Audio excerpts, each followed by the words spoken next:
Hello guys, welcome back to Mythos talks. Weekend వచ్చేసింది. మన regular weekly అప్డేట్స్తో మళ్ళీ మీ ముందుకు వచ్చేసాను. ఈ వారం సినిమా ఇండస్ట్రీలో చాలా ఇంట్రెస్టింగ్ డెవలప్మెంట్స్ జరిగాయి. కొన్ని మూవీస్ టీజర్ అప్డేట్స్తో సోషల్ మీడియాని షేక్ చేస్తుంటే, ఇంకొన్ని బాక్స్ ఆఫీస్ దగ్గర రికార్డ్స్ క్రియేట్ చేస్తున్నాయి. స్టార్ హీరోస్ నెక్స్ట్ ప్రాజెక్ట్స్ గురించి ఎగ్జైటింగ్ బస్, అఫీషియల్ అనౌన్స్మెంట్స్, అలాగే హాలీవుడ్ నుంచి కూడా ఒక సెన్సేషనల్ అప్డేట్ మన లిస్ట్లో ఉంది. ఈ వీడియోలో టాప్ 10 మూవీ అప్డేట్స్ని సింపుల్గా ఓవర్ హైప్ లేకుండా మనం మైథాస్ టాక్ స్టైల్లో మాట్లాడుకుందాం. నా గోల్ ఒకటే, మీరు 10 to 15 వెబ్సైట్స్ చూడాల్సిన అవసరం లేకుండా ఈ వీడియోలో వీక్ మొత్తం ఇంపార్టెంట్ అప్డేట్స్ క్లియర్గా తెలియాలని. So without wasting any time, let start the video.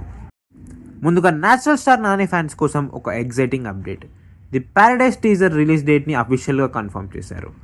August 6th teaser release అవబోతుంది. దసరా తర్వాత శ్రీకాంత్ వదిల్లా నాని కాంబినేషన్లో వస్తున్న సినిమా కాబట్టి ఎక్స్పెక్టేషన్స్ ఆల్రెడీ నెక్స్ట్ లెవెల్లో ఉన్నాయి. దసరాలో రా మాస్ ఎమోషన్స్ని ఎలా చూపించారో మనందరం చూసాము. ఇప్పుడు ది ప్యారడైజ్తో ఇంకా బిగ్గర్ స్కేల్లో ట్రై చేస్తున్నారు. ఆల్రెడీ రిలీజ్ అయిన first look posters, concept glimpse ఇది రెగ్యులర్ కమర్షియల్ సినిమా కాదని క్లియర్గా అర్థమవుతుంది. Dark world, intense emotions, different క్యారెక్టరైజేషన్స్తో సినిమా ఉండబోతుందని బజ్ ఉంది. నిజం చెప్పాలంటే టీజర్ మీద చాలా ఎక్స్పెక్టేషన్స్ ఉన్నాయి. ఎందుకంటే టీజర్తోనే డౌట్స్ అన్నీ క్లారిఫై అవుతాయి. మరి మేకర్స్ ఆడియన్స్ని సప్రెస్ చేస్తారా లేదా హైప్ని ఇంకొక లెవెల్లోకి తీసుకెళ్తారా అని ఆగస్ట్ 6th మనందరం చూడబోతున్నాం. నెక్స్ట్ అప్డేట్ యష్ ఫ్యాన్స్ కోసం. కేజీఎఫ్ తర్వాత యష్ నుంచి వస్తున్న biggest movie toxic. Strong bus ప్రకారం ట్రైలర్ ఆగస్ట్ 8th బెంగళూరులో గ్రాండ్ లాంచ్ అయ్యే ఛాన్స్ ఉంది. అయితే మేకర్స్ నుంచి అఫీషియల్ కన్ఫర్మేషన్ ఇంకా రాలేదు. ఫస్ట్ లుక్ పోస్టర్స్ రిలీజ్ అయినప్పటి నుంచి ఈ సినిమా మీద క్యూరియాసిటీ చాలా పెరిగింది.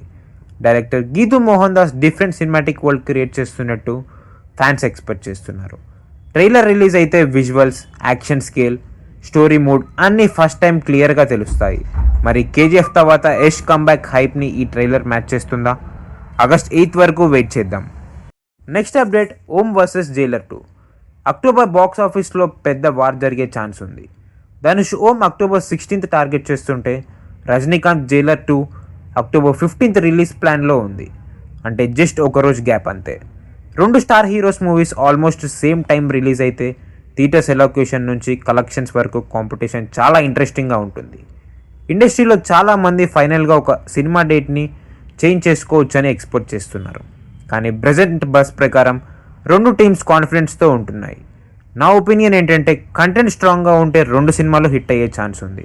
కానీ ఫస్ట్ వీకెండ్ బట్టి మూవీ రిజల్ట్ ఏంటో మనకు తెలుస్తుంది. మీ చాయిస్ ఏంటి? ఓమా లేదా జైలర్ 2? కామెంట్స్లో చెప్పండి. నెక్స్ట్ అప్డేట్, రష్మిక మందాన గురించి. ఇండస్ట్రీ రిపోర్ట్స్ ప్రకారం షూటింగ్ టైంలో రష్మిక హిప్ ఇంజురీ కావడం వల్ల doctors around 6 weeks rest suggest చేశారు. రిపోర్ట్స్ ప్రకారం ఇంజురీ వల్ల కొన్ని సినిమా షూటింగ్స్ టెంపరీగా డిలే అయ్యే ఛాన్స్ ఉంది. కెరియర్ పీక్లో ఉన్న హీరోయిన్కి ఇలాంటి బ్రేక్ రావడం కొంచెం అన్ఫార్చునేట్గానే ఉంది. ఫ్యాన్స్ అందరూ సోషల్ మీడియాలో స్పీడ్ రికవరీ విషెస్ చేస్తున్నారు. నెక్స్ట్ అప్డేట్, తలపతి విజయ్ ఫ్యాన్స్కి మంచి న్యూస్. జననాయకుడు రిలీజ్ అయ్యి 9 రోజులు కంప్లీట్ చేసుకుంది. ట్రేడ్ రిపోర్ట్స్ ప్రకారం మూవీ ఇప్పటికే around 268 crores world wide gross collect చేసిందని అంటున్నారు. వీకెండ్ కలెక్షన్ స్ట్రాంగ్గా కంటిన్యూ అయితే 300 crores మైల్ స్టోన్ ఈజీగా క్రాస్ అయ్యే ఛాన్స్ ఉంది. కానీ ఇక్కడ ఒక ఇంట్రెస్టింగ్ పాయింట్ ఉంది. రిపోర్ట్స్ ప్రకారం మూవీ బ్రేక్ ఈవెన్ కావాలంటే 550 crores కలెక్ట్ చేయాలి. కాబట్టి 300 crores ఒక బిగ్ అచీవ్మెంట్ అయినా ఫైనల్గా బ్లాక్ బస్టర్ కావాలంటే థియేట్రికల్ రన్ ఇంకా చాలా రోజులు కంటిన్యూ అవ్వాల్సిన ఛాన్స్ ఉంది. విజయ్ లాస్ట్ మూవీ కాబట్టి ఫ్యాన్స్ సపోర్ట్ మాత్రం సాలిడ్గా కంటిన్యూ అవుతుంది. మీరు జననాయకుడు మూవీ చూసారా? మీ రివ్యూ ఏంటి? కామెంట్స్లో చెప్పండి. నెక్స్ట్ అప్డేట్, రజనీకాంత్ సార్ గురించి. రజనీ సార్ సింప్లిసిటీ గురించి మనం ఎప్పుడు వింటూనే ఉంటాము. ఇప్పుడు మరొక ఇన్సిడెంట్ సోషల్ మీడియాలో వైరల్ అవుతుంది. రజనీకాంత్ గారు రాశి ఖన్నా స్పిరిచువాలిటీ గురించి డిస్కస్ చేస్తారంట. ఆ కన్వర్జేషన్లో Rajini sir living with the Himalaya masters అని బుక్ రికమెండ్ చేశారు. రాశి ఖన్నా ఆ బుక్ చదవలేదని తెలిసాక 2 రోజుల్లో పర్సనల్లీ గిఫ్ట్గా పంపించారని రిపోర్ట్స్ చెప్తున్నాయి. నాలెడ్జ్ షేర్ చేయడం కూడా ఒక గిఫ్టేనని ఈ పాయింట్ వల్ల మళ్ళీ అందరికీ తెలుస్తుంది. ఇలాంటి స్మాల్ గెస్చర్స్ వల్ల రజనీ సార్ మీద రెస్పెక్ట్ ఇంకా పెరుగుతుంది. Next update, Sandeep Reddy Vanga about Ramayana trailer release అయ్యాక సోషల్ మీడియా మొత్తం విజువల్స్ గురించే మాట్లాడుతుంది. డైరెక్టర్ సందీప్ రెడ్డి వంగ కూడా ట్రైలర్ చూసి తన ఎగ్జైట్మెంట్ని సోషల్ మీడియాలో షేర్ చేశారు. ఆయన చెప్పిన లైన్ ఏంటంటే, ఏ రామ్ యుగ్ కా ఆరంభ్ హై, dharma will always triumph over adharma. Ranbir Kapoor రామగా, సాయి పల్లవి సీతగా, యష్ రావణగా ఆల్రెడీ ఆడియన్స్ నుంచి పాజిటివ్ రెస్పాన్స్ వస్తుంది. ట్రైలర్ హైప్ని సినిమా కంటిన్యూ చేస్తుందా లేదా అనేది రిలీజ్ తర్వాత తెలుస్తుంది.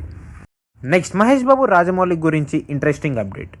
ఇండస్ట్రీ రిపోర్ట్స్ ప్రకారం కీరవాణి బ్యాక్గ్రౌండ్ స్కోర్ కోసం ఆల్మోస్ట్ 5 months డెడికేట్ చేయబోతున్నారట. రాజమౌళి సినిమా అంటే బ్యాక్గ్రౌండ్ స్కోర్ హాఫ్ సక్సెస్ అనే చెప్పాలి. బాహుబలి త్రిబులర్ ఇంపాక్ట్లో కీరవాణి మ్యూజిక్ చాలా ఇంపార్టెంట్ రోల్ ప్లే చేస్తుంది. ఈ అప్డేట్ అఫీషియల్ అయితే ఫ్యాన్స్ ఎక్స్పెక్టేషన్స్ ఇంకాస్త పెరిగిపోతాయి. మీ ఫేవరెట్ రాజమౌళి కీరవాణి ఆల్బమ్ ఏంటి?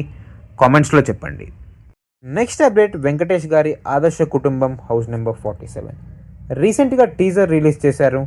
వెంకటేష్ గారిని చిట్టిబాబు క్యారెక్టర్లో ఇంట్రడ్యూస్ చేశారు. టీజర్ చూస్తే కంప్లీట్ ఫ్యామిలీ ఎంటర్టైనర్ వైబ్ అనిపిస్తుంది. యాక్షన్ కన్నా ఎమోషన్స్, కామెడీ, ఫ్యామిలీ బాండింగ్ మీద ఎక్కువ ఫోకస్ ఉంటున్నట్టు కనిపిస్తుంది. శ్రీనిధి శెట్టి హీరోయిన్గా నటిస్తున్నారు. రిలీజ్కి ముందే మేకర్స్ ఇంకా క్యారెక్టర్స్ని ఇంట్రడ్యూస్ చేస్తామని అనౌన్స్ చేశారు. లాస్ట్ అప్డేట్ హాలీవుడ్ నుంచి. స్పైడర్-మ్యాన్ బ్రాండ్ న్యూ డే ఇండియాలో సెన్సేషనల్ ఓపెనింగ్ రికార్డ్స్ క్రియేట్ చేసింది. ట్రేడ్ అనలిస్ట్ తారన్ అదర్స్ ప్రకారం movie first day 61 crores India net collect చేసి అవెంజర్స్ ఎండ్ గేమ్ ఓపెనింగ్ రికార్డ్ని క్రాస్ చేసిందని రిపోర్ట్స్ చెప్తున్నాయి. అంతేకాదు ఇండియాలో highest Spider Man opener, Sony Pictures biggest opener, అలాగే 5,000+ స్క్రీన్స్లో రిలీజ్ అయిన వైడెస్ట్ హాలీవుడ్ రిలీజ్గా కూడా రికార్డ్స్ క్రియేట్ చేసిందని ట్రేడ్ సర్కిల్స్ చెప్తున్నాయి. వీకెండ్ ప్రొజెక్షన్స్ ప్రకారం ఫస్ట్ 4 daysలో అరౌండ్ 210 crores కలెక్ట్ చేసి ఛాన్స్ ఉందని ఎస్టిమేట్ చేస్తున్నారు. మార్వెల్ ఫ్యాన్ బేస్ ఇండియాలో ఎంత స్ట్రాంగ్గా ఉందో మళ్ళీ ప్రూవ్ అయింది. ఈ వారం టాప్ 10 మూవీ అప్డేట్స్ ఇవే. వీటిలో మీకు ఏ అప్డేట్ ఎక్కువ ఎక్సైట్మెంట్ చేసిందో కామెంట్స్లో తప్పకుండా చెప్పండి. అలాగే మన లిస్ట్లో మిస్ అయిన ఏదైనా ఇంపార్టెంట్ అప్డేట్ ఉంటే కూడా కామెంట్లో చెప్పండి. నెక్స్ట్ వీక్లీ అప్డేట్స్ వీడియోలో ఇంక్లూడ్ చేద్దాం. Movie reviews, OTT updates, Tollywood movie content కోసం మైథాస్ టాక్స్ని సబ్స్క్రైబ్ చేసుకోండి. వీడియో నచ్చితే లైక్ చేయండి, మీ మూవీ ఫ్రెండ్స్తో షేర్ చేయండి. This is Mythos talks signing of.